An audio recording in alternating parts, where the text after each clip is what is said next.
कि अपनी हड़ताल पे, अपने एजुटेशन पे हम लोगों को कायम रहना है, बिल्कुल निश्चित रूप से कायम रहना है। और जब तक हमारी ये मांगे कि ये प्रपोज्ड अमेंडमेंट वापसी ना लिए जाए, तब तक हम हड़ताल पे हैं। अगर ये प्रयास है तो ये दुस्साहस है, और ये दुस्साहस स्पेशली वकीलों की तरफ से हम वादा करते हैं, आपको आश्वासन देते हैं कि ये बिल्कुल भी सफल नहीं चलेगी, नहीं चलेगी, नहीं चलेगी, नहीं चलेगी, नहीं चलेगी, नहीं चलेगी।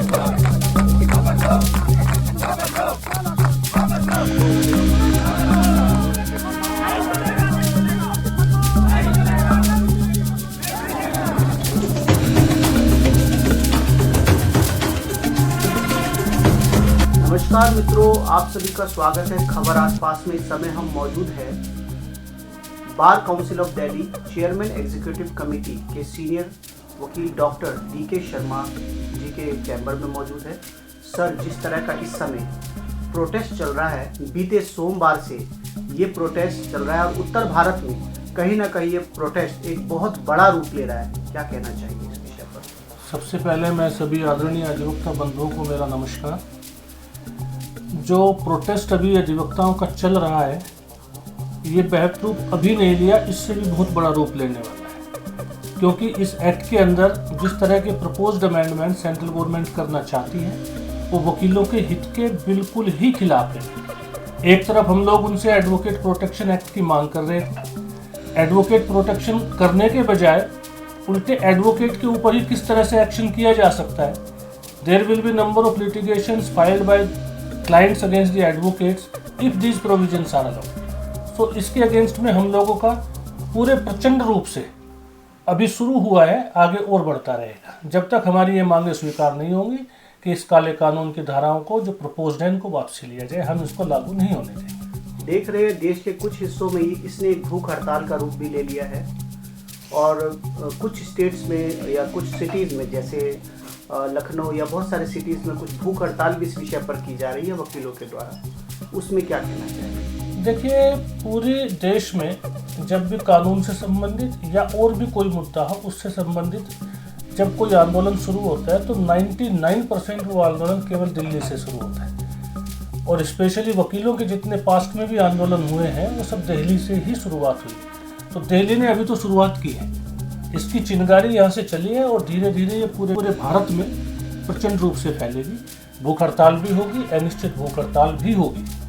क्या लगता है सर, जिस तरह से माना जाता है मोदी सरकार को एक गवर्न बॉडी माना जाता है, लेकिन उसके बावजूद वकीलों की इन मांगों पर नहीं सुना जा रहा है, या ये जो अमेंडमेंट्स जो किए जा रहे हैं उस अमेंडमेंट्स में कहीं ना कहीं वकीलों को एक बहुत ज़्यादा जो है परेशानियों से गुजरना पड़ सकता है क्लाइंटों के द्वारा। तो इस विषय पर क्या कहेंगे? आगे दूरदर्शिता, आखिर सरकार दूरदर्शिता क्यों नहीं देख रही है वकीलों के प्रति? नहीं, अभी देखो, मोदी सरकार, Modi is not the only one person to do this. ये एक नीचे कमेटी है, कमीशंस हैं, वो रिकमेंडेशंस भेजते हैं, और हमें निश्चित रूप से भरोसा है कि जब हमारी आवाज़ शीर्ष नेताओं के पास जाएगी तो हमारी मांगें स्वीकार होंगी। इस पर हमें पूर्ण विश्वास है। अच्छा सर, जैसे मान लीजिए हर आंदोलन की शुरुआत दिल्ली से होती है। कल दिल्ली में मुख्यमंत्री जी की शपथ हुई है, और माना जाता है कि जो स्टेट गवर्नमेंट होती है वो भी कहीं ना कहीं स्थानीय कोर्ट की मदद करती है, वकीलों की मदद करती है। तो क्या देखेंगे, क्या ऐसा कुछ मुख्यमंत्री के द्वारा देखने को मिलेगा, पहल करेंगी? हालांकि ये सेंटर का मामला है। नहीं, देखिए, ये मामला केंद्र का मामला है। Advocate act is a central act. इसमें कोई भी अमेंडमेंट होता है तो पार्लियामेंट के द्वारा ही हो सकता है। ये रिकमेंडेशंस पार्लियामेंट में टेबल करने की गवर्नमेंट की प्लान है और अमेंडमेंट लागू करने के लिए। तो दिल्ली की सरकार से कल किसकी ओथ हुई, ओथ नहीं हुई, इससे वकीलों के इस आंदोलन का कोई लेना देना नहीं है। क्योंकि हमारा आंदोलन तो 17 तारीख से स्ट्राइक शुरू हो चुकी, जबकि ओथ कल 20 तारीख को हुई है।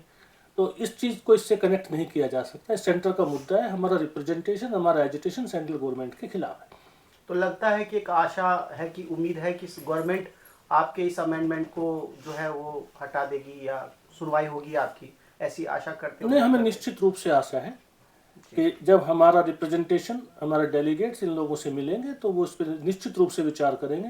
क्योंकि मूलभूत रूप से ये सारी धाराएं जो प्रपोज्ड हैं वकीलों के हित के खिलाफ हैं, ये निश्चित रूप से विड्रॉ हो जाएंगे। तो कहीं ना कहीं ऐसा तो नहीं है जिस तरह से देख रहे कि हर चीज पर एक कंट्रोल हो रहा है, तो अब जो है वो कहने का मतलब वकीलों को भी कंट्रोल करने की कोशिश की जा रही है इन धाराओं के द्वारा। नहीं, भले ये प्रयास किया जा रहा हो, लेकिन ये प्रयास सफल नहीं होगा। ये प्रयास सफल नहीं होगा। ये प्रयास सफल नहीं होगा। अगर ये प्रयास है तो ये दुस्साहस है, और ये दुस्साहस स्पेशली वकीलों की तरफ से हम वादा करते हैं, आपको आश्वासन देते हैं कि ये बिल्कुल भी सफल नहीं होगा। सर, अपने वकील भाइयों को इस विषय पर आगे के लिए क्या कहना चाहेंगे, क्योंकि धीरे धीरे ये पूरे देश में फैल रही है। नहीं, मेरा वकील भाइयों से विनम्र अनुरोध है कि अपनी हड़ताल पे, अपने एजिटेशन पे हम लोगों को कायम रहना है, बिल्कुल निश्चित रूप से कायम रहना है। और जब तक हमारी ये मांगे कि ये प्रपोज्ड अमेंडमेंट वापसी ना लिए जाए, तब तक हम हड़ताल पे कायम रहेंगे। हमें देख रहे हैं दिल्ली व देश भर के तमाम वकील स्ट्राइक पर गए हुए हैं, इस पर क्या कहना चाहेंगे? मैं यही कहना चाहूँगा, जो अभी सर ने बताया, जैसा कि ये देश में, पूरे देश में ही इस तरीके के जो अधिवक्ताओं को लेके एक स्ट्राइक हो रखी है, वो कहीं ना कहीं मुझे लगता है वो सही है। क्योंकि जिस तरीके से एक देश के अधिवक्ता जो समाज के हर वर्ग के व्यक्ति के साथ खड़े होते हैं, वो उनके खिलाफ ही इस तरीके के कानून का प्रयोग में लाया जाना वो गलत है। जो प्रपोज्ड किया हुआ है अमेंडमेंट बिल, तो उसमें कहीं ना कहीं बहुत ज़्यादा गलतियां हैं, जिसको सुधार करना चाहिए सरकार को, और उस पर अमल करके उसे हमारी जो मांगे थी वो पहले प्रोटेक्शन एक्ट की थी, और प्रोटेक्शन एक्ट को ना देके ये उन्होंने अमेंडमेंट बिल जो पास किया है, करने की कोशिश कर रहे हैं, वो कहीं ना कहीं गलत है। और इस तरीके के कानून को लाना बिल्कुल अधिवक्ता हित के लिए पूरी तरीके से गलत है।